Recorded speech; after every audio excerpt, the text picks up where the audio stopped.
गांव का नाम था शिवपुरवा।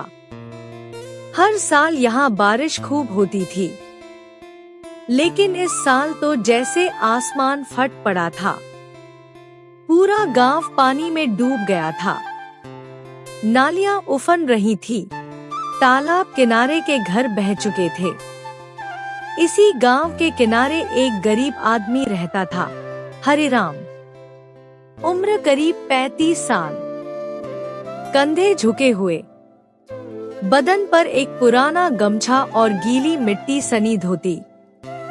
उसकी पत्नी थी कमला और 2 छोटे बच्चे, गुड़िया और राजू। उनके पास एक मिट्टी और घास फूस से बना घर था जो हर साल बारिश में ढह जाया करता था। इस बार भी वही हुआ। सुबह झोपड़ी की छत टपकने लगी। कमला बर्तन रखकर कर पानी रोकने की कोशिश कर रही थी। बच्चे ठंड से कांप रहे थे। दोपहर होते होते दीवारें गलने लगी।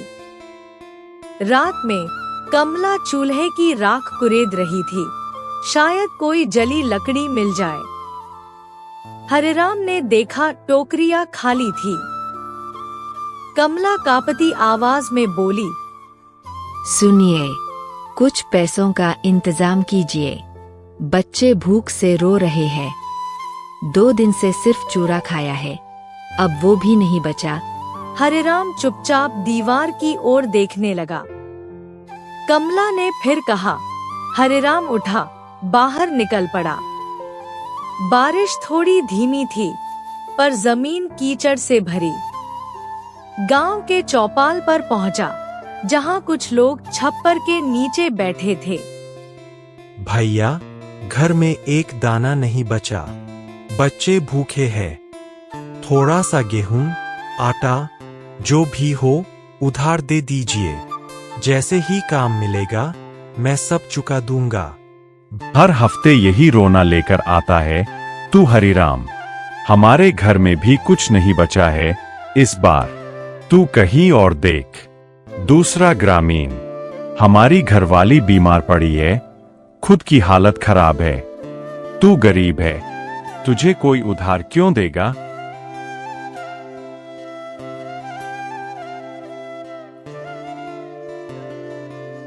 हरिराम की आंखों से आंसू बहने लगे। वो लौटकर घर आया। कमला ने कुछ नहीं पूछा। बच्चे भूखे पेट उससे लिपट कर सो गए। रात में तेज आंधी चली। झोपड़ी का कर घर आया। कमला ने कुछ नहीं पूछा। बच्चे भूखे पेट उससे लिपट कर सो गए। रात में तेज आंधी चली। झोपड़ी का पिछला हिस्सा गिर पड़ा। पानी अंदर घुस आया। बच्चे चीखने लगे। हरिराम ने उन्हें बाहर निकाला और चौपाल की ओर भागा। बस एक रात के लिए बरामदे में जगह दे दो। बच्चे ठंड से कांप रहे हैं। जान बचा लो उनकी। लेकिन सबने मना कर दिया। कोई मदद नहीं कर सका। आखिर हरिराम उन्हें गांव के पुराने बरगद के पेड़ के नीचे ले गया। उसकी मोटी शाखाएं बारिश से थोड़ा बचाव कर रही थी। बाबा, अब हम कहाँ रहेंगे? सब टूट गया बाबा। क्या हम बहुत गरीब हैं, इसलिए कोई नहीं मदद करता? हरिराम के पास कोई जवाब नहीं था। जब सूरज निकला तो हरिराम की नजर उस पेड़ की मोटी शाखाओं पर पड़ी। बचपन में वह इस पेड़ पर खेला करता था। माँ कहा करती थी, हरिराम, यह पेड़ तेरा सहारा है। कभी कुछ नहीं देगा पर कभी गिरने नहीं देगा। हरिराम ने ठान लिया, अब यही पेड़ उसका घर बनेगा। उसने पुरानी कुल्हाड़ी उठाई और लकड़ियां, बांस, टूटे टिन जुटाने लगा। गांव के लोग हंसी उड़ाते रहे। अरे हरिराम, अब पेड़ पर महल बनाएगा? पर हरिराम रुका नहीं। 1 हफ्ते की मेहनत में उसने एक छोटा पर मजबूत पेड़ का घर बना लिया। फिर हरिराम को एक गांव की दुकान में काम भी मिल गया। घर में राशन आने लगा।